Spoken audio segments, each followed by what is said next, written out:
Sa di kalayuan, makikita mo ang kalsada mula dito. Pero kung hindi ka magmamasid-masid, hindi mo makikita na may isang abandon na bahay pala na nandito. Nilapitan natin at tiningnan natin yung itsura ng bahay. At sa makikita nga natin, yung ganitong style ng bahay ay ginawa noong 1800 pa. Kung mapapansin natin, medyo matataas na din yung mga damo at mukhang talagang matagal na ditong walang nakatira. Pilit kong hinahanap kung nasaan yung pinaka pintuan nito at saka yung number ng bahay, pero sadly wala tayong nakita. Itong bahay na to ay talagang mukhang mansyon sa sobrang laki nito. At kung mapapansin natin, may parte ng bahay na talagang bumagsak na. At sa tingin ko, noong maayos pa tong bahay na to, yung pinaka-porch ang bumagsak. So, ito yung itsura niya. Yung sa buong paligid ng bahay, wala na talaga. Bumagsak na yung porch. So, dito, tiningnan natin sa may bandang likod at ganito yung itsura ng bahay. Oh! Nagulak talaga sa ibon. Anyway, so, ito na yung pinakalikod. Nakita natin yung pintuan dito nakabukas. And then almost lahat ng bintana ay talagang sira-sira na. Medyo nagwo-worry lang ako kasi baka may ahas na nandito, no? Kasi kapag summer at mataas na yung mga damo, dyan yan sila nagtatago. Pero hindi yan, sige lang, tutuloy lang tayo. At dito sa labas, may napansin tayo, parang may treasure box na nasa labas.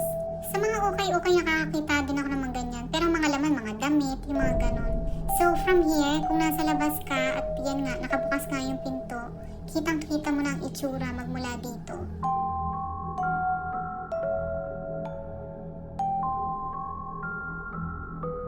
At kung mapapansin nyo, ito dapat yung porch na paglalakaran mo papunta dito sa may likod ng pinto is bumigay na talaga. So wala ka ng pagtatapakan. Isinom natin yung cellphone at may nakita tayong boxes sa loob. Hello? Is anybody here? Magmula dito sa pintuan, nakakita tayo ng butas sa sahig. So, medyo nag-worry ako ng kaunti kasi baka yung pinagtatapakan natin is lumubog. Kasi kapag ganitong mga abandoned house at talagang matagal nang walang nakatira, nakabukas pa yung pinto, yung ano niya, yung pinakakahoy ng bahay, madali na siyang masira. So, medyo nagdahan-dahan lang tayo sa paglalakad dito at tingnan natin kung ano makikita natin dito. Grabe guys, ang dumi.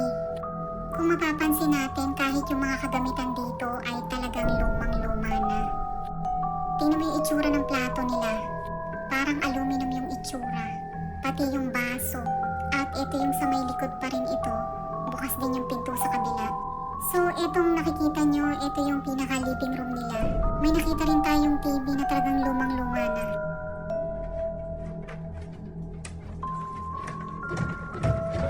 Dito sa looban, bumungad sa atin ang napakalaking rep. At nakita din natin, nandito yung isang kwarto. At may hagdan na papunta sa taas. Oh my God guys, biglang nagsarado yung pinto. Siguro ano lang, hangin lang siguro yun. Tinignan natin yung kwarto dito at nakita natin may lumang-lumang TV. At yung buong paligid ng bahay ay unti-unti na talagang nabubulok. May nakita tayong piano at iba pang lumang kagamitan. Tapos sa taas, ito yung itsura ng hagdan. Sa makikita natin, itong hagdan ay parang marami ng dumi ng ibon. At makikita natin na dito ay talagang sobrang dumi na. Gusto ko sana makita ko ng history ng bahay. Unfortunately, hindi nga natin nakita yung address. So hindi natin ma-research kung anong year ba talaga ito na-build or kung bakit ganito yung itsura ng bahay. Pero for sure, ito ay off the market kasi wala namang binibenta ng ganitong itsura.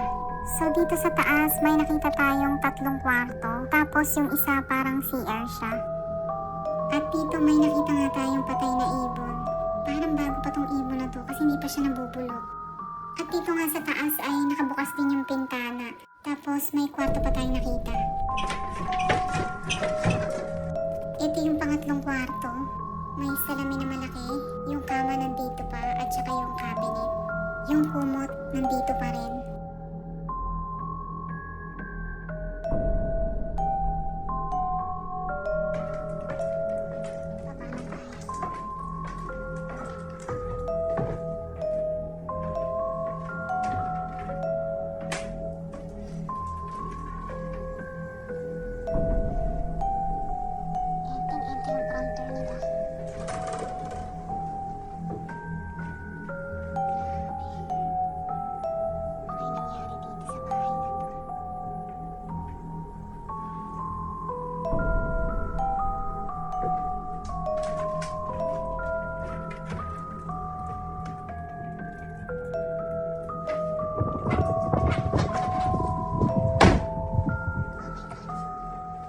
This door is always making a noise.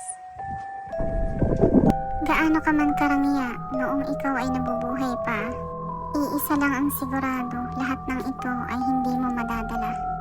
Alam ko napakarami niyong tanong, at ang lahat ng ating katanungan ay mananatiling tanong na lang, at kahit na kailan ay hindi na mabibigyan ng kasagutan.